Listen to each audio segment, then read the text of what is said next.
would you tell us, I know there are many benefits of Vipassana retreats and meditation, because I have seen many people being transformed after practicing such a retreat, but I would like you to tell us which are the main benefits and what is in fact Vipassana meditation. Look at the meaning of Vipassana. It means to see something special. Vi means special and Passana means to see clearly. So it comes from the Pali language. So it wants us to see ourselves in the way that we really are and what it's really about. So the Buddha's teaching was about observing ourselves, looking inside ourselves, and gaining insight to the true nature of life. Mainly the body and the mind, which we are as a human being. And also of the natural conditions of life, how everything changes, how nothing stays the same, and how we have no control actually. And in life, in a normal world, we strive for exactly the opposite. We strive for permanence, for perfection, and for full control. So this creates a lot of suffering in our mind, because we strive for something that is not really achievable, according to the Buddha's teaching.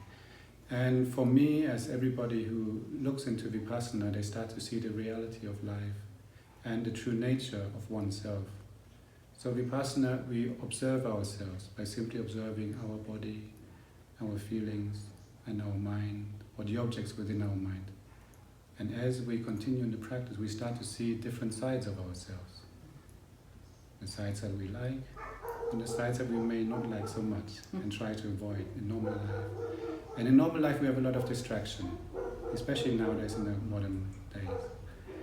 So in the meditation we keep observing ourselves and we start to learn about how our mind functions, how our mind reacts to sense perception, what we see, what we hear, what we smell, what we taste, what we touch, what we think.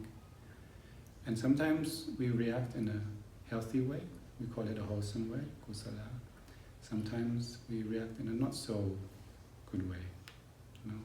It's an unwholesome way that creates maybe fear, anger, stress, worry, sorrow, lamentation.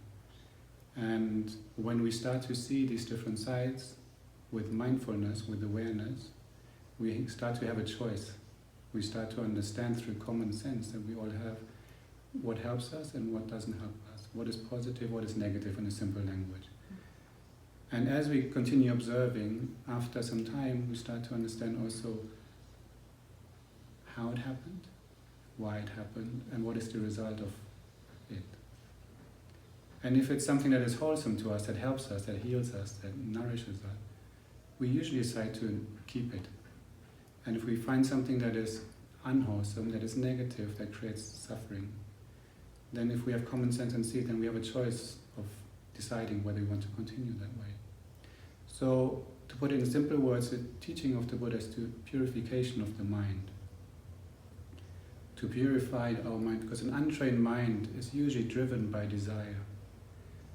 It then reacts with anger, and it is lost in unknowingness, and we call it ignorance.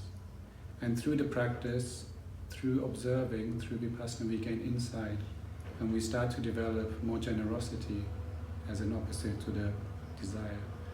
We start to develop more kindness and compassion as an opposite to anger. And we start to develop wisdom as an opposite to ignorance. So we start to heal all the causes of suffering. And then we can be at a state that we call a peaceful state. It's not necessarily excited, happy state, but it's a peaceful state in which bliss can arise. And this helps to alleviate a lot of suffering for ourselves, for our family, for our workplace, for our friends, for society in general. So this is why it is very important for the human being to train his mind, not just in an educational way as the schooling system, the educational way, but also on a human level, where we observe actually how we feel and how we act.